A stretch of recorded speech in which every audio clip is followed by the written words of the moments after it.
Hello बच्चों, कैसे हैं आप सभी। तो आज हम शुरू करने वाले हैं क्लास 6 की चैप्टर नंबर 2। पुरानी बुक होने के कारण इस पर चैप्टर नंबर 4 लिखा है, लेकिन आज हम शुरू करने वाले हैं चैप्टर नंबर 2, वस्तुओं के समूह बनाना। वस्तुओं के समूह बनाना नाम से पता चलता है कि हमें विभिन्न वस्तुओं के समूह बनाने हैं, उनके रंगों के आधार पर, उनके आकारों के आधार पर, उनके गुणों के आधार पर। चलिए हम देखते हैं कैसे कैसे क्या होता है। तो हमारे चारों ओर की वस्तुएं, हमने देखा है कि हमारे भोजन तथा वस्त्रों में बहुत अधिक विविधता है। हर स्थान पर इसी प्रकार की विविधता वाली अनेक वस्तुएं हैं। हमने अपने चारों ओर कुर्सियां, बैलगाड़ियां, साइकिलें, खाना पकाने के लिए बर्तन, पुस्तकें, वस्त्र, खिलौने, पत्थर, जल, अन्य बहुत सारी वस्तुएं देखते हैं। इन सभी वस्तुओं की आकृतियाँ, रंग तथा गुण क्या होते हैं? भिन्न भिन्न होते हैं। अपने चारों ओर देखिए, गोल आकृति की वस्तु पहचानिए। हमारी इस सूची में विभिन्न प्रकार की आती हैं, जैसे कि गेंद हो गई, रबड़ की गेंद हो गई, फुटबॉल हो गई, कंचे हो गए, सम्मिलित होते हैं। यदि हम अपनी सूची में लगभग गोल वस्तुओं को सम्मिलित कर लें तो इसमें सेब, संतरे, घड़े जैसी वस्तुएं को भी रखा जा सकता है। मान लीजिए हम ऐसी वस्तुओं पर ध्यान दे रहे हैं जिन्हें खाया जा सकता है, तब हम इस सूची में उन सभी मतों को सम्मिलित कर सकते हैं जिन्हें हमने अध्याय 1 की सारणी में रखा था। ठीक है, जिन गोल वस्तुओं की सूची हमने अभी बनाई है, उनमें से कुछ वस्तुएं इस समूह में भी सम्मिलित हो। मान लीजिए हम प्लास्टिक की बनी वस्तुओं का एक समूह बनाना चाहते हैं। इसमें क्या आएगा? बाल्टियाँ आ जाएगी, लंच बॉक्स आ जाएंगे, खिलौने आएंगे, जलपात्र आ जाएगा, यानी कि जल को रखने वाला बर्तन आ जाएगा, पाइप आ जाएगी। इसी प्रकार की बहुत सारी वस्तुओं को इस समूह में स्थान मिल सकता है। अतः वस्तुओं के समूह बनाने के बहुत सारे ढंग होते हैं। उदाहरण के लिए वस्तुओं को समूहों में उनकी आकृतियों तथा जिस पदार्थ से बने हैं के आधार पर बांटा जा सकता है। तो दो आधार तो हम यहाँ भी ले सकते हैं कि एक आकृति, उनकी आकृति कैसी है, दूसरा वे किस पदार्थ से बने हैं, प्लास्टिक से बने हैं, लोहे से बने हैं, कांच से बने हैं। तो इस प्रकार हम दे सकते हैं। आगे देखते हैं। हमारे चारों ओर की वस्तुएं एक अथवा एक से अधिक पदार्थों से बनी होती है। यानी हमारे चारों ओर की जो भी वस्तुएं होती हैं वह या तो वो एक पदार्थ से बनी होती है, चाहे प्लास्टिक की बनी हो, या फिर एक से अधिक चीज़ों से मिलकर बनी होती है, जैसे लोहा, कांसा, ये तांबा, एल्युमिनियम मिक्स भी हो सकते हैं। ठीक है, तो इसमें कौन कौन से पदार्थ से क्या क्या बने होते हैं? जैसे बहुत सारे पदार्थ हैं, कुछ कांच से बने होते हैं, धातुओं से बने होते हैं, प्लास्टिक से बने होते हैं, लकड़ी के बने होते हैं, रुई के बने होते हैं, कागज़ के बने होते हैं, पंख के बने होते हैं तथा मिट्टी के बने होते हैं, मृदा के बने होते हैं। ठीक है, आगे चलिए। तो इसमें क्रियाकलाप 1 है, इसको भी देख लेते हैं। क्रियाकलाप 1 में क्या कहता है कि आइए है हम अपने चारों ओर से जितनी संभव हो सके उतनी वस्तुएं एकत्र करते हैं। हम में से प्रत्येक अपने घर से प्रतिदिन उपयोग होने वाली एक वस्तु ला सकता है तथा कुछ वस्तुएं कक्षा के कमरे से अथवा विद्यालय के बाहर से एकत्र कर सकता है। हमारे इस संग्रह में हमारे पास क्या होगा? चाक होगा, मतलब चौक होगा, पेंसिल होगा, नोटबुक हो सकती है, रबड़ हो सकती है, डस्टर हो सकती है, हथौड़ा, कील, साबुन, पहिए के आरा, तो ये सब चीज़ें हो सकती है। बैट हो सकती है, माचिस की डिब्बी हो सकती है, नमक हो सकती है, आलू हो सकती है। हम वस्तुओं की एक ऐसी सूची भी बना सकते हैं जिनके बारे में हम केवल सोच ही सकते हैं, कक्षा के कमरे में ला नहीं सकते। उदाहरण के लिए दीवार हो गई, वृक्ष हो गए, दरवाजे हो गए, ट्रैक्टर हो गए, सड़कें हो गए, तो इनको क्या हम अपनी क्लास में नहीं ला सकते हैं। इन संग्रह में उन सभी वस्तुओं को पृथक कीजिए जो कागज़ अथवा लकड़ी से बनी है। तो यहाँ पर हमें 2 भागों में बांटना है, एक जो कागज़ की बनी है, एक जो लकड़ी से बनी है। इस प्रकार आप सभी वस्तुओं को 2 समूहों में बांट सकते हैं। इनमें एक समूह की सभी वस्तुएं कागज़ की अथवा लकड़ी से बनी है और दूसरे समूह की वस्तुएं इन पदार्थों से नहीं बनी है। ठीक है, तो इस प्रकार हम पृथक कर सकते हैं। आइए अब हम कुछ अधिक योजनाबद्ध होते हैं।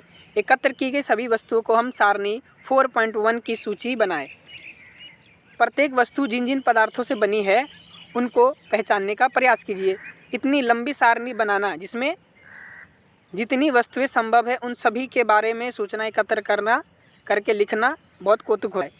एकत्र की गई वस्तुओं में से कुछ वस्तुओं के पदार्थ के बारे में पता लगाना तो कठिन कार्य है। बहुत सारी ऐसी वस्तुएं जिनको हमने देखा भी नहीं है, उनमें कौन से पदार्थ के बने हुए हैं, ये तो हमें पता करना थोड़ा मुश्किल हो सकता है। ऐसे प्रकरणों में पदार्थों की पहचान के लिए अपने मित्रों से, शिक्षकों से, माता पिता से विचार विमर्श कीजिए। जैसे 4 सारणी 1 में लिखा हुआ है वस्तुएं, जैसे कि प्लास्टिक है। अब प्लास्टिक है पदार्थ जिनसे ये बने हैं। तो प्लेट किस किस चीज़ों से बन सकती है? इस्पात से बन सकती है, कांच से बन सकती है, प्लास्टिक से बन सकती है प्लेट। और पेन हमारा जो यूज करते हैं हम लोग, प्लास्टिक से हो सकती है, धातु से हो सकती है, लकड़ी की भी आजकल पेन आती है और कागज़ की भी आने लगी है आजकल। तो बुझो ये जानना चाहता है कि क्या हमने ये पता लगाया है कि कुछ पदार्थों का उपयोग एक से अधिक प्रकार की वस्तुओं को बनाने में किया जाता है। हाँ, जैसे प्लास्टिक है, प्लास्टिक का यूज हम क्या होते हैं, बहुत सारी चीज़ों को बनाने के लिए करते हैं। प्लास्टिक का यूज हम बर्तन बनाने, खिलौने बनाने, बहुत सारी चीज़ों को, कार वगैरह बहुत सारी चीज़ों में यूज कर लेते हैं। तो प्लास्टिक एक प्रकार का हो गया। उसके बाद है क्रियाकलाप 2। क्रियाकलाप 2 में क्या कहा गया है, ज़रा ध्यान से देखते हैं। तो सारणी 4.2 में कुछ सामान्य पदार्थों की सूची दी गई है। इनके अतिरिक्त अपनी जानकारी के और अधिक पदार्थ आप सारणी के कॉलम 1 में जोड़ सकते हैं। अब प्रयास करके अपनी जानकारी की दैनिक उपयोग में आने वाली उन वस्तुओं के बारे में विचार कीजिए जो मुख्यतः इन्हीं पदार्थ से बनी है और उन्हें कॉलम 2 में सूचीबद्ध कीजिए। इन सब को करने के बाद हमारे पास परिणाम क्या आता है? तो हमारे पास परिणाम ये आता है कि इन सब सारणियों में से हमें क्या पता चलता है। तो पहले हमने वस्तुओं को कई ढंग से समूहों में रखा। इसके पश्चात हमने पाया कि हमारे चारों ओर की वस्तुएं विभिन्न पदार्थों से बनी होती है। यानी हमारे चारों तरफ की जो भी वस्तुएं होती हैं वो एक पदार्थ से नहीं बनी होती है, विभिन्न पदार्थों से बनी होती है। और कई बार क्या होता है, कई बार तो कोई वस्तु एक ही पदार्थ से बनी होती है। क्या होती है? एक ही पदार्थ से बनी होती है। तो ऐसा भी होता है कि एक ही वस्तु कई पदार्थों से बनी होती है। यानी कई बार क्या होता है कि एक वस्तु एक ही पदार्थ से बनी है, और कई बार क्या होता है कि एक ही वस्तु कई पदार्थों से बनी हो सकती है। और फिर क्या होता है कि एक ही पदार्थ से बहुत सारी वस्तुएं बनाई जाती है। तो ये बात होती है। ये कैसे निश्चित किया जाता है कि किसी दी गई वस्तु को बनाने के लिए कौन सा पदार्थ उपयोग किया जाना चाहिए? ऐसा लगता है कि अभी हमें विभिन्न पदार्थों के बारे में और अधिक जानकारी प्राप्त करने की आवश्यकता है। तो क्वेश्चन हमसे पूछा गया है कि क्या किसी दी गई वस्तु को बनाने के लिए कौन सी पदार्थ उपयोग किया जाना चाहिए। तो हमें कौन सा पदार्थ, कोई भी वस्तु बनाने के लिए कौन सा पदार्थ उपयोग करना चाहिए, इसके लिए हमें दो चीज़ों पर विशेष ध्यान देना चाहिए। पहला कि हमें जिस पदार्थ से हम कुछ बनाने जा रहे हैं उसकी उपयोगिता क्या है और उसके गुण क्या है। जैसे कि मान लीजिए आपको खाना बनाने के लिए बर्तन बनाने जा रहे हैं, तो आप कागज़ का तो नहीं बना सकते ना, क्योंकि हमें पता है कागज़ भाई आग से जल जाएगी। तो हम ऐसा पदार्थ लेंगे जिससे जले भी ना और हमारे खाने में चिपके भी नहीं और खाना भी ख़राब ना हो। तो हम इसीलिए स्टील वगैरह की बर्तन का यूज कर लेते हैं, पीतल के बर्तन का यूज कर लेते हैं। तो हमें ये सब चीज़ें देखनी पड़ती है। आइए बात कर लेते हैं हम लोग 4.2 पदार्थों के गुण। तो जो भी पदार्थ होते हैं, जो भी प्लास्टिक, लोहा, टीन वगैरह जो भी होते हैं, उनकी गुण क्या होते हैं, कैसे पता चलता है, और हम उसको अलग अलग प्रकारों में बांट सकते हैं कि नहीं, इस पर हम विचार करते हैं थोड़ा। तो क्या आपने कभी ये जानने का प्रयास किया है कि गिलास जो होती है भाई कपड़े की क्यों नहीं बनाया जाता है? ऑब्वियसली गिलास कभी कपड़े का हम क्यों बनाएंगे? अगर हम गिलास कपड़े का बनाएंगे तो पानी तो क्या होगा, उसमें से चू ही जाएगा। तो हम गिलास का उपयोग सामान्यतः क्या करते हैं, द्रव्य को रखने के लिए, यानी पेप्सी पानी को रखने के लिए करते हैं। इसीलिए यदि हम कपड़े का गिलास बनाएंगे तो हमारा भाई मजाक बन जाएगा। तो गिलास बनाने के लिए हमें क्या होता है, कांच की, प्लास्टिक की, धातु की या कोई ऐसा पदार्थ, उस पदार्थ के गुणों तथा उपयोग की जाने वाली वस्तु के प्रयोजन पर निर्भर करती है। यानी कि हमें कोई भी चीज़ बनाने के लिए हमें किस चीज़ पे ध्यान देना चाहिए, तो पदार्थ के गुणों पर। पहला पॉइंट है पदार्थ के गुणों पर, तथा दूसरा है उपयोग की जाने वाली वस्तु के प्रयोजन पर, यानी कि हम वस्तु जो बना रहे हैं वो किस कारण, किसके लिए बना रहे हैं, कि क्या काम करना है उसमें। तो एक तो है उपयोग की जाने वाली वस्तु के प्रयोजन पर हमें निर्भर करता है, दूसरा उस पदार्थ के गुण पर कि पदार्थ की गुण क्या है और उसको किस काम के लिए हम यूज करने वाले हैं। तो ये दो बातों को ध्यान में किसी भी चीज़ के लिए कोई भी बर्तन वगैरह बना सकते हैं। अतः पदार्थों के वह सब गुण क्या हैं जो उसके उपयोग के लिए महत्वपूर्ण होते हैं। तो नीचे कुछ गुणों की विवेचना की गई है। तब हम बात कर लेंगे कि पदार्थों के कौन कौन से गुण होते हैं। जैसे सबसे पहले हमें दिखाया जा रहा है दिखावट, यानी कि दिखाई कैसे देते हैं, वो किस प्रकार के दिखते हैं। तो जैसे कि इसमें पहला पॉइंट लिखा हुआ है पदार्थ प्राय क्या होता है, पदार्थ प्राय एक दूसरे से भिन्न होते हैं। लकड़ी लोहे से बिल्कुल अलग होती है, लकड़ी जो होती है लोहे से अलग होती है, और लोहा जो होता है वो तांबे और एल्युमिनियम से अलग होता है। परंतु फिर भी जो लोहा होता है वो तांबे और एल्युमिनियम के कुछ गुण धारण करता है, कुछ समानताएं उसमें होती है, ठीक है, जो प्राय लकड़ी में तो नहीं पाई जाती। तो ये है। तो दिखावट के मामले में बात करते हैं तो लकड़ी लोहा सब कुछ अलग अलग होते हैं। और भी क्या क्या है विशेषताएं, थोड़ा गहराइयों में जानते हैं। जैसे आप क्रियाकलाप 3 आ गया है, थोड़ा इसको भी पढ़ लेते हैं। जैसे विभिन्न पदार्थ हैं, जैसे गत्ता, लकड़ी, तांबे का तार, एल्युमिनियम की शीट और चौक के छोटे छोटे टुकड़े एकत्र कीजिए। क्या इनमें से कोई चमकीली दिखाई पड़ती है? चमकीले पदार्थों को एक समूह में पृथक कीजिए। अब जैसे ही आपके शिक्षक प्रत्येक पदार्थ को 2 भागों में काटे, ताजे कटे पृष्ठों पर ध्यान से देखिए। आपने क्या देखा? क्या इन पदार्थों में से कुछ ताजे कटे पृष्ठ चमकीले हैं? यानी जब हम नए लोहे को, मतलब पुराने जो लोहे हो जाते हैं, जंग लग जाते हैं, उनको जब हम काटते हैं तो काटने के बाद जो दिखते हैं, हम अंदर से देखते हैं तो वो चमक रहे होते हैं। तो ये खासियत होती है लोहे की, धातु की, कि उसको काटने पर क्या होती है, वो चमकते हैं। तो इन वस्तुओं को भी चमकीले पदार्थों के समूह में हम लोग डाल सकते हैं कि चमकते हैं, इसलिए हम इसको चमकते हुए में डाल सकते हैं।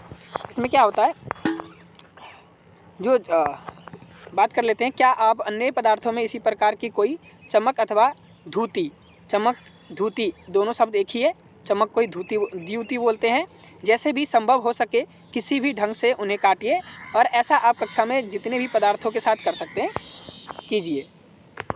द्वितीयवान अथवा द्वितीयहीन पदार्थों की सूची बनाएं, यानी जिसमें चमक है और चमकहीन है, उन पदार्थों की हमें सूची बनाना है। और काटने के स्थान पर आप पदार्थों को, पृष्ठों को, यानी कि उसकी ऊपरी परत को रेगमाल से रगड़कर ये देख सकते हैं कि वे द्वितीयवान यानी चमकते हैं अथवा नहीं चमकते।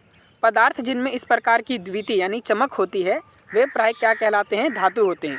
यानी जिन पदार्थों में आपको काटने के बाद चमक दिखाई देती है उनमें, जैसे कि इस चित्र में दिखाया गया है कि यहाँ काटा इसको पुराना था और यहाँ पर ये चमक दिखती है, ये चमक रही है। तो ऐसे पदार्थ जिनमें ये द्वितीय ये चमक होती है उनको धातु कहते हैं। इसकी अलग तरह की भी डिफिनेशन होती है, किताब में यही बताया है, तो इस पर हम ध्यान देते हैं। तो पदार्थ जिनमें इस प्रकार की द्वितीय यानी चमक होती हैं वे क्या कहलाती हैं, धातु होती है। और धातु में बहुत सारे आते हैं, जैसे लोहा हो गया, तांबा हो गया, एल्युमिनियम हो गया तथा सोना हो गया। ये सब क्या है, धातु के उदाहरण हैं। कुछ धातु क्या होती हैं, बहुधा अपनी चमक खो देती हैं, यानी बहुत सारे ऐसे धातु भी हैं जो अपनी चमक को खो देती हैं, चमकहीन होती हैं, द्वितीयहीन होती हैं, दिखाई देने लगती है। ऐसा उन पर क्यों होता है? तो ऐसा उन पर क्या होता है कि वायु तथा नमी की अभिक्रिया के कारण होता है। यानी जैसे लोहा है, जब वो वायु के और थोड़ा सा नमी जल के संपर्क में आती है तो कई दिनों के बाद क्या होता है, उनमें जंग लग जाती है, तो उनकी चमक क्या होती है, खो जाती है। इसलिए हमें केवल ताजे कटे पृष्ठों पर ही द्वितीय दिखाई देती है। इसलिए हमें जब तुरंत ही काटते हैं तभी हमें चमकती हुई दिखाई देते हैं, नहीं तो फिर बाद में क्या हो जाता है, वो जंग लग जाती है तो उसकी चमक गायब हो जाती है, ब्राउन कलर की हो जाती है। चलिए आगे बढ़ते हैं। तो एक गुण तो ये हो गया कि उनमें दिखावट के आधार पर अलग अलग होती है और उनमें धातु होती है, जो धातु होती है उसमें चमक होती है।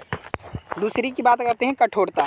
तो कठोरता में क्या बात करेंगे हम लोग कि वे पदार्थ, कठोरता में क्या है, वे पदार्थ जो आसानी से संपीड़ित, यानी जिनको हम दबा सकते हैं, ठीक है, या फिर हम खरोच सकते हैं, उसको क्या कहते हैं, कोमल पदार्थ कहते हैं। जबकि अन्य पदार्थ जिन्हें संपीड़ित, इनको दबा नहीं सकते, मोड़ नहीं सकते, हिला नहीं सकते, करना कठिन होता है, वो कठोर पदार्थ कहलाता है।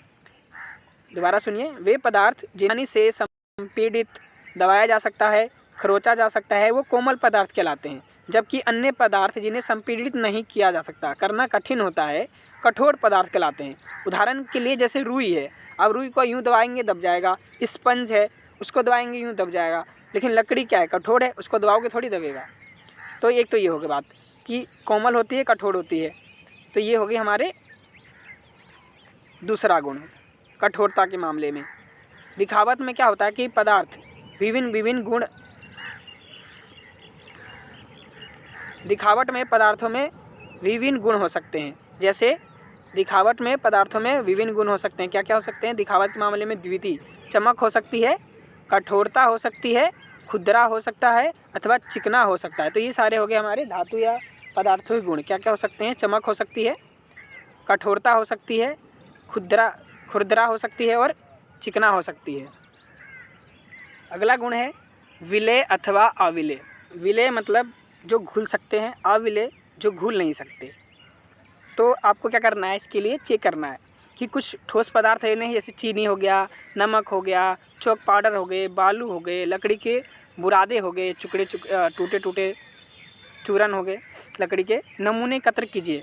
और आपको क्या करना है, कांच के बर्तन में आपको पानी भरना है और पहले गिलास में कुछ मात्रा में चीनी, दूसरे में नमक तथा इसी प्रकार शेष में अन्य पदार्थ, यानी कि अलग अलग गिलासों में अलग अलग चीज़ों को डालना है और देखना है कि वो क्या उसमें घुलते हैं या पूरी तरह से घुल जाते हैं या ऊपर ऊपर तैरते हैं। तो ये सब चीज़ें हमको देखनी है।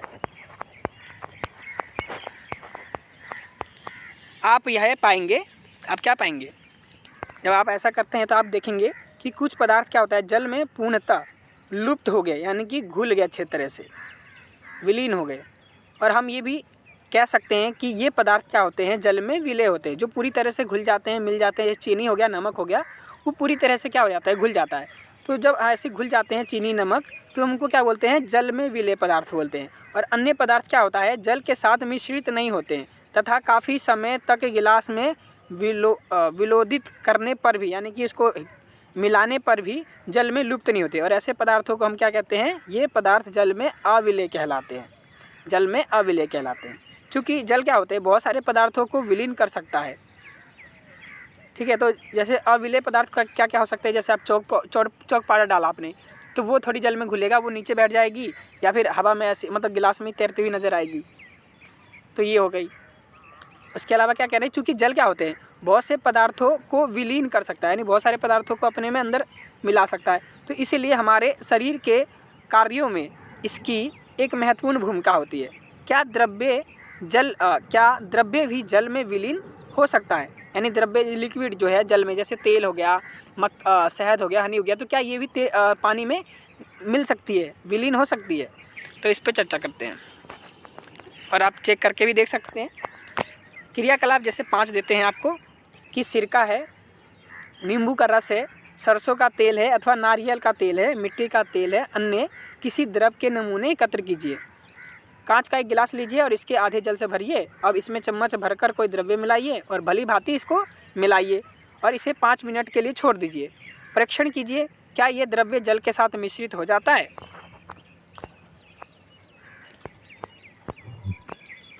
तो जितने अधिक अन्य द्रव्य आपको उपलब्ध हो सकते हैं, उन सभी के साथ इसके प्रयोग को दोहराइए।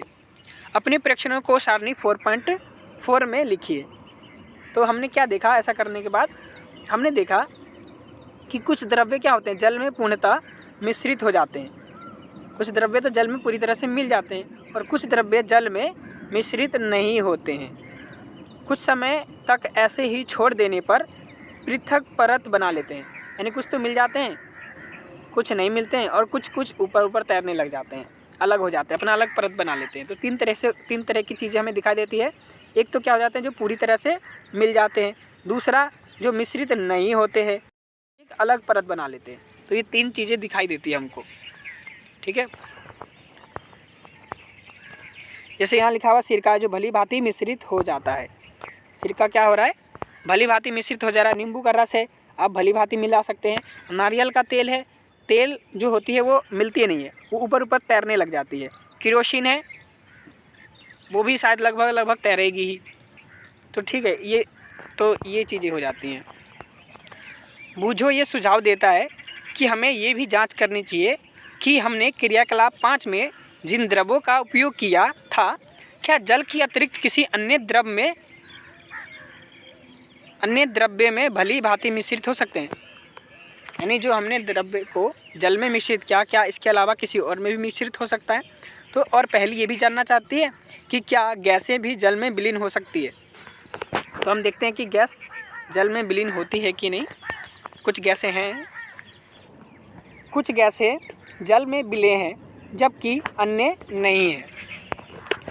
तो क्या होता है कि कुछ गैसें जो होती हैं वो जल में घुल जाती है, विलीन हो जाती है, और जबकि कुछ है वो नहीं होती है। सामान्यतः जल में कुछ गैसें थोड़ी मात्रा में विलीन होती है। यानी 3 प्रकार की चीज़ें हमें दिखाई देती है। एक जो है जो जल में मिल जाती है, दूसरा है जो जल में मिलती ही नहीं है, तीसरा है जो थोड़ी बहुत ही मिलती है। तो 3 पॉइंट हमें ज़रूर देखने को मिलते हैं। उदाहरण के लिए भाई जल में जो है ऑक्सीजन है वो जल में मिल जाती है, क्योंकि अगर जल में नहीं मिलेगी तो फिर जल में रहने वाले जो मछली वगैरह हैं वो सांस कैसे लेंगे। तो ऑक्सीजन जो है वो जल में मिल जाती है। तो और जल में रहने वाले जंतुओं और पादपों की उत्तरजीविता के लिए, यानी उनके जीवित रहने के लिए बहुत ही महत्वपूर्ण है। चलिए आगे बात करते हैं। वस्तुएं जल में तैर अथवा डूब सकती है। यानी वस्तुएं 2 तरह की होती है, या फिर डूब जाएगी या तैरेगी। पूरी वस्तुएं, चूरन वगैरह की बात नहीं कर रहे। तो क्रियाकलाप 4 में करते समय आपने ये ध्यान दिया होगा कि जल में अविलेय ठोस जल से पृथक हो जाते हैं। यानी जो जल में नहीं मिलते हैं वो क्या होते हैं, जल से पृथक हो जाते हैं, थोड़ा अलग अलग होते हैं। क्रियाकलाप 5 में हमने क्या देखा कि कुछ द्रव्यों के साथ ऐसा ही देखा गया है। यानी कि कुछ द्रव्य भी होते हैं जो जल में मिल जाते हैं, कुछ अलग हो जाते हैं। इनमें से कुछ पदार्थ जो जल में नहीं मिश्रित हो पाए वे जल के पृष्ठ पर क्या हो जाते हैं, पृष्ठ पर आकर तैरने लगते थे। अन्य डूबकर गिलास की तली में पहुंच गए थे। क्या ये सही नहीं है? हम ऐसे बहुत सारे उदाहरण देखते हैं जिनमें पदार्थ क्या होता है, जल में तैरते रहते हैं अथवा डूब जाते हैं। किसी तालाब की सतह पर गिरी सूखी पत्तियां व कंकर जो आप इसी तालाब में फेंक देते हैं। आप देखते हैं कि पत्तियां जो होती है तैरती है, लेकिन आप कंकर को फेंकते हैं तो क्या होती है, डूब जाती है। शहद की कुछ बूंदे लीजिए, जिन्हें आप गिलास के जल में डालते हैं, इनका क्या होता है, हम शहद को मिलाते हैं तो वो थोड़ी घुल जाती है, आधी घुल जाती है, पूरी तरह से नहीं घुलती। लेकिन मुझे ये जानना चाहता है कि आप उसे जल में तैरने वाले तथा जल में डूबने वाले पदार्थों के 5-5 उदाहरण दें। ठीक है, नेक्स्ट बात करते हैं पदार्थों के अगला गुण क्या हो जाता है, पारदर्शिता। अगला गुण है हमारे पास पारदर्शिता, जो कि एक महत्वपूर्ण गुण है। पारदर्शिता का मतलब होता है जो हमें साफ साफ दिखाई दे, उसको कहते हैं पारदर्शिता। तो क्या होता है, आप लुका छिपी खेलते हैं, आप दीवारों के पीछे छुपते हैं या पर्दों के पीछे छुपते हैं, कहाँ छुपते हैं? तो क्या आपने कभी शीशे की खिड़की के पीछे छिपने का प्रयास किया है?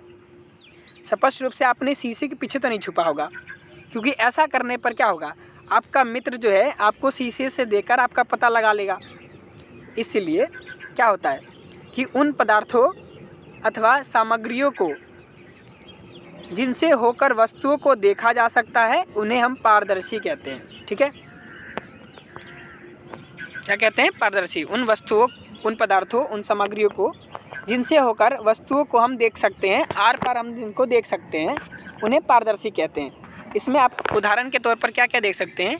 उदाहरण के लिए आप कांच, जल, वायु और कुछ प्लास्टिक जो होते हैं, भाई पारदर्शी के उदाहरण है। जैसे आप खिड़की में प्लास्टिक वाले शीशे देखते हैं, वो भी प्लास्टिक के होते हैं, कुछ कांच के भी होते हैं, तो हम उसको आर पार देख सकते हैं। प्राय क्या होता है, जो दुकानदार होता है, बिस्कुट है, मिठाइयाँ हैं, अन्य पदार्थ जो होते हैं वो कांच अथवा जो होती है प्लास्टिक के पारदर्शी पात्रों में रखना अधिक पसंद करते हैं। क्यों? ताकि लोग बाहर से उनको देख सकें, पसंद कर सकें। ठीक है, ताकि खरीदार इन चीज़ों को आसानी से देख सकें। इसके अलावा हम बात करते हैं, इसकी विपरीत क्या होता है कि कुछ ऐसे पदार्थ भी होते हैं, क्या होता है, कुछ ऐसे पदार्थ भी होते हैं जिनसे हम आर पार नहीं देख सकते, जिनके आर पार हम नहीं देख सकते। कुछ ऐसे पदार्थ भी हैं जिनसे होकर आप वस्तुओं को नहीं देख सकते, और इन पदार्थों को आप क्या कहते हैं, अपारदर्शी। पारदर्शी जिनको हम देख सकते हैं, अपारदर्शी जिनको हम नहीं देख सकते। ठीक है, जिनसे हम आर पार नहीं देख सकते वो होते हैं अपारदर्शी। अब इसमें अब बहुत सारी चीज़ें हो सकती है, दीवार हो सकती है, बंद लकड़ी के बॉक्स हो सकते हैं, गत्ते के डिब्बे हो सकते हैं, अथवा धातु के पात्र के भीतर भी नहीं देख सकते हैं। तो लकड़ी, गत्ता, धातु ये सारे क्या होते हैं, अपारदर्शी पदार्थ के उदाहरण हैं। ठीक है, क्या अब हम समझ सकते हैं कि हम बिना किसी भ्रांति के सभी पदार्थ एवं वस्तुओं को पारदर्शी अथवा अपारदर्शी में समूहित कर सकते हैं, जिनसे हम इसका मतलब अब हम आसानी से देख सकते हैं कि कौन वस्तुएं पारदर्शी है और कौन वस्तुएं अपारदर्शी है। जिनसे हमें दिखाई दे वो पारदर्शी है, जिनसे हमें ना दिखाई दे वो अपारदर्शी है। और इसके अलावा तीसरा टाइप और होता है, क्या होता है, पारभासी। क्या होता है, कागज़ की एक शीट लीजिए और इससे होकर किसी प्रदीप्त बल को देखिए। इस संबंध में आपने प्रेक्षण नोट कीजिए। आपको एक कागज़ लेना है, जलती हुई बल्ब में देखना है। अब कागज़ की शीट के बीच में 2-3 बूंद क्या करने हैं, खाने का तेल या मक्खन डालकर इसे फैलाएं। कागज़ के उस भाग से जहां तेल फैल जाता है, कागज़ के उस भाग से जहां तेल फैल जाता है, प्रदीप्त यानी जलती हुई बल्ब को दोबारा ध्यान से देखिए। अब आप क्या देखते हैं, आप देखेंगे कि आप पाते हैं कि जब अब बल्ब हमें पहले की अपेक्षा अधिक स्पष्ट दिखाई देती है। यानी कि जब आप बिना तेल डाले बल्ब को देखते हैं कागज़ से, तब आपको इतनी स्पष्ट नहीं दिखाई देती, लेकिन जब आप इसके ऊपर तेल लगा देते हैं थोड़ा कागज़ पर, तब जब आप देखते हैं, दोबारा घर पे करके देखिएगा, तो आपको थोड़ा ज़्यादा स्पष्ट दिखाई देता है। और आप इस चिकने कागज़ से होकर प्रत्येक वस्तु को पूर्णतः स्पष्ट देख सकते हैं, लेकिन ऐसा नहीं है। आप चिकने कागज़ से होकर प्रत्येक वस्तु को स्पष्ट नहीं देख सकते, धुंधला दिखाई देता है। और जब आपको किसी चीज़ से उसके सामने वाला चीज़ हमें आर पार धुंधला दिखाई देता है, क्या दिखाई देता है, धुंधला, तब उसको हम कहते हैं पारभासी। यानी ऐसे पदार्थ जिनसे होकर वस्तुओं को देख तो सकते हैं परंतु बहुत स्पष्ट नहीं देख सकते, तो ऐसे क्या होते हैं, पारभासी होते हैं। तो 3 तरह के होते हैं, पारदर्शी, अपारदर्शी और पारभासी।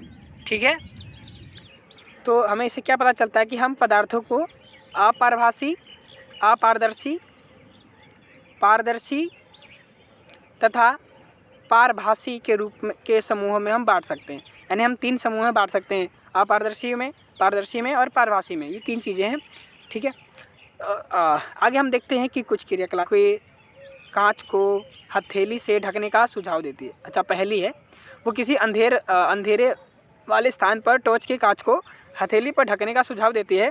टॉर्च का स्विच ऑन करके हथेली के दूसरी ओर का परीक्षण कीजिए। जैसा कि इसमें टॉर्च दिखाया हुआ है, हाथ उसके ऊपर रखना है और टॉर्च को मार के देखिए, आपको क्या ही मज़ा आएगा, करके देखिएगा।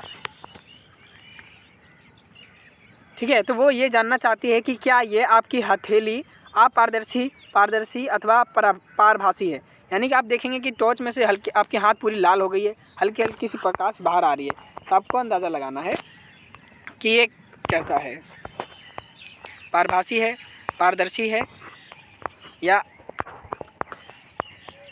पारभासी है। तो हमने ये सीख लिया। तो हमने इस चैप्टर से क्या क्या सीखा है, थोड़ा एंड करते हैं। हमने ये सीखा है कि पदार्थों की अपनी भिन्न दिखावट होती है। क्या होती है, भिन्न दिखावट होती है, तथा कुछ क्या होते हैं, जल अथवा अन्य द्रवों में मिश्रित होने के ढंग भी भिन्न भिन्न होते हैं। वे जल में तैरते हैं अथवा डूब सकते हैं, अथवा पारदर्शी होते हैं, पारदर्शी होते हैं, पारभासी होते हैं। 3 तरह के होते हैं, पारदर्शी, अपारदर्शी, पारभासी हो सकते हैं। पदार्थों का समूहन उनके गुणों में समानताएं अथवा विभिन्नता के आधार पर किया जा सकता है। यानी हम उनको कैसे बांट सकते हैं, गुणों की क्या क्या उनमें समानता, यानी कि अलग अलग पदार्थों में क्या एक जैसी हैं, या फिर उनमें क्या क्या भिन्नताएं, क्या क्या अलग हैं, तो इसके आधार पर देख सकते हैं। और इसके अलावा क्या होता है, हमें पदार्थों के समूहों में रखने की आवश्यकता क्यों पड़ती है। क्वेश्चन इम्पोर्टेंट है कि हमें भाई पदार्थों को समूह में रखने की आवश्यकता क्यों पड़ती है। तो इसके रखने की हमें आवश्यकता 2-3 कारणों से पड़ती है। पहला क्या, दैनिक जीवन में हमें प्राय पदार्थों का समूहन अपनी सुविधा के लिए करते हैं। पहला तो हम कोई भी चीज़ एकत्रित करते हैं, उनको संभाल कर रखते हैं, अलग अलग खाने में रखते हैं, ताकि हमें वो चीज़ क्या है, सुविधा हो, मिल जाए, आसानी से ढूंढना थोड़ा कठिन ना हो। ठीक है, तो इसके लिए हो गया। क्या होता है कि पदार्थों का अपनी समूहन अपनी सुविधा के लिए करते हैं। घर में हम क्या करते हैं, अपनी वस्तुओं का भंडारण सामान्य इस प्रकार करते हैं कि एक जैसी वस्तुएं एक साथ रखी हो, इस प्रकार की व्यवस्था द्वारा हम आसानी से उनका पता लगा सकते हैं। इसी प्रकार कोई पंसारी प्राय क्या करता है, दुकानदार जो होता है वो बिस्किटों को अपनी दुकान के एक कोने में रखता है, सभी साबुन जो होते हैं उनको अलग कोने में रखता है, दालों को अनाजों के अलग अलग स्थानों पर रखता है। ठीक है, तो इस प्रकार के समूह से लाभप्रद होने का एक दूसरा कारण क्या है कि पदार्थों को अपने प्रकार के समूहों में बांटकर उनके गुणों का अध्ययन तथा उनके गुणों में किन्हीं भी पैटर्नों का अवलोकन करना, विश्लेषण करना, उनका एनालिसिस करना आसान हो जाता है। तो एक तो हो जाता है कि हमें कोई भी चीज़ जो है वो खोजना ढूंढना आसानी होता है, हमको रखने में दिक्कत नहीं होती, ढूंढने में दिक्कत नहीं होती है। तीसरा आप कह सकते हैं कि उनके गुणों के बारे में अंतर करने के लिए कि किसकी क्या विशेषता है, ये भी हमको फ़ायदा होता है इससे। ठीक है।